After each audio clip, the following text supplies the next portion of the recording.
are GMOs? This question comes up a lot. In fact, I got into an argument with some friends of mine recently regarding genetically modified produce. GMO stands for genetically modified organics. And when we're talking about organics, we're talking about fruits and vegetables, things that are a necessity for everyday life. Now, some people, such as friends of mine, actually believe that genetically modified fruit and vegetables are a good thing. Yes, it's a new type of crop, a better crop, a super crop. Because of the world's population, we need to advance things and make the crops better, make them bigger, so on. People don't really know what they're talking about. Does anybody really understand what genetically modified means? Genetically modified means that they've been modified to emit their own pesticide, so that they fight off all the bugs that can potentially eat the crops. So the fruits and vegetables themselves are generating the pesticide. Now, would you eat pesticide? Do you think it's safe for you to eat fruit and vegetables that have been genetically modified to produce pesticide? No. And it's been proven. It's been proven that genetically modified fruit and vegetables do in fact cause harm to the human body. They cause cancer.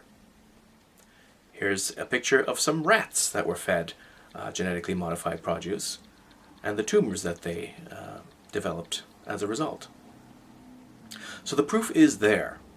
People are not always made aware of it, unfortunately, because a company such as Monsanto, a huge corporation that has basically cornered the market on genetically modified fruit and vegetables, doesn't really want you to know. And there's more.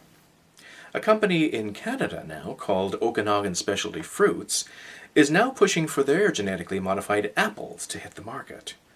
What's so special about these apples? Well, they don't go brown. You can eat them, they won't go brown. It's great.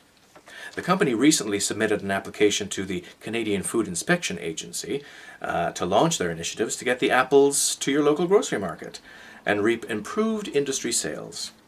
But they made sure that none of the data about the genetically modified apples was made available to the public.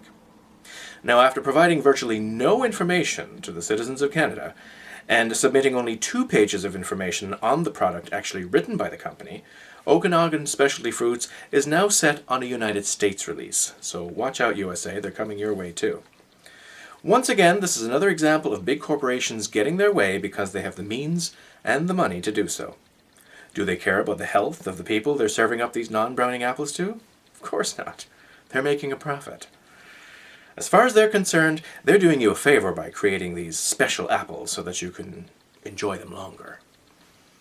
My question to you is, now that you've learned a little bit more, just a little bit more about what genetically modified fruit and vegetables mean, are you going to eat one of these non-browning apples and risk potential cancer?